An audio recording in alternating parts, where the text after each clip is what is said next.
2024-এর লোকসভা নির্বাচনের আগে পাটনায় বিরোধী জোটের বৈঠক হবে 23 জুন। সূত্রের খবর, বৈঠকে বাংলার মুখ্যমন্ত্রী মমতা বন্দ্যোপাধ্যায় সহ দেশের বিজেপি বিরোধী রাজনৈতিক দলের মুখ্যমন্ত্রী এবং নেতারা থাকবেন কংগ্রেস সভাপতি মল্লিকার্জুন খাড়গে ও কংগ্রেস নেতা রাহুল গান্ধীও। 2024-এ বিজেপিকে হারাতে একের বিরুদ্ধে এক লড়াইয়ের ফর্মুলা সবার আগে মমতা বন্দ্যোপাধ্যায় দিয়েছিলেন বিরোধী দলগুলিকে। তার প্রস্তাব মেনে বিহারের মুখ্যমন্ত্রী নীতিশ কুমারের আহ্বানে 23 জুন পাটনায় বিজেপি বিরোধী দলগুলির বৈঠক হওয়ার কথা। সেখানে আলোচনার কেন্দ্রবিন্দু থাকবেন বাংলার মুখ্যমন্ত্রী।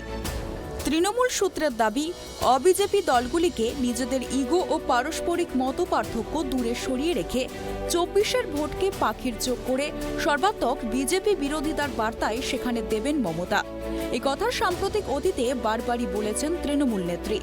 আগামী 23 জুন বিহারের পাটনায় মুখোমুখি হতে চলেছেন সমমনস্ক একাধিক বিরোধী দল।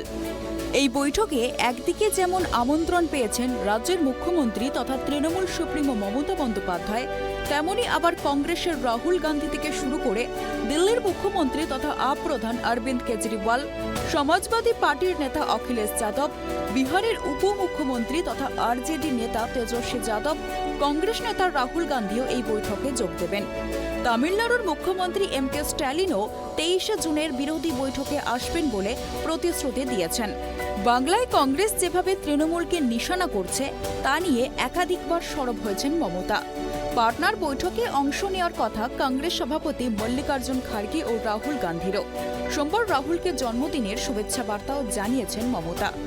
গত বছর এনডিএ শিবির থেকে বেরিয়ে এসে কংগ্রেস, আরজেডি সহ 9টি রাজনৈতিক দলের সঙ্গে জোট বেঁধে বিহারে নতুন সরকার গঠন করেন জেডিইউ নেতা নীতিশ কুমার।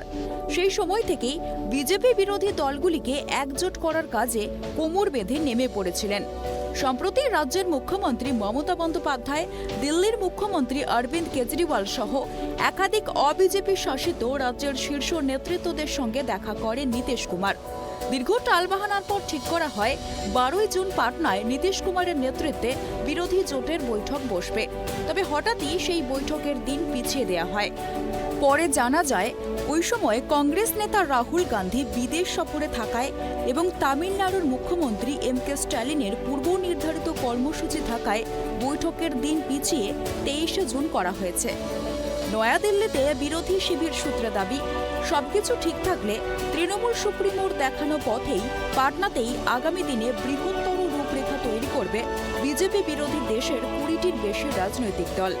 পাটনায় বৈঠকের শেষেই বিরোধী শিবিরের পরবর্তী বৈঠকের দিন ও স্থান জানানো হবে।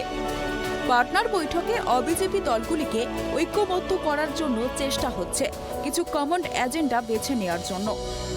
এই মর্মেই প্রাসঙ্গিক হয়ে উঠতে পারে কেন্দ্রীয় এজেন্সির অপব্যবহার, যুক্তরাষ্ট্রীয় পরিকাঠামো এবং সাংবিধানিক মূল্যবোধের সুরক্ষা, সংসদীয় ঐক্য, ধর্মীয় অসহিষ্ণুতার বিরুদ্ধে গর্জে ওঠার মতো বিষয়গুলি। পাশাপাশি এই ইস্যুতে বড় হয়ে উঠতে পারে দিল্লির অর্ডিন্যান্সের বিষয়টিও। দিল্লির পরে আগামী দিনে দেশের অন্য রাজ্যেও একই ধরনের অর্ডিন্যান্স এনে তাদের এখতিয়ারে হস্তক্ষেপ চেষ্টা করতে পারে বিজেপি। এই একই আশঙ্কা প্রকাশ করেছেন মমতা, নীতিশ ও দিল্লির মুখ্যমন্ত্রী অরবিন্দ কেজরিওয়াল।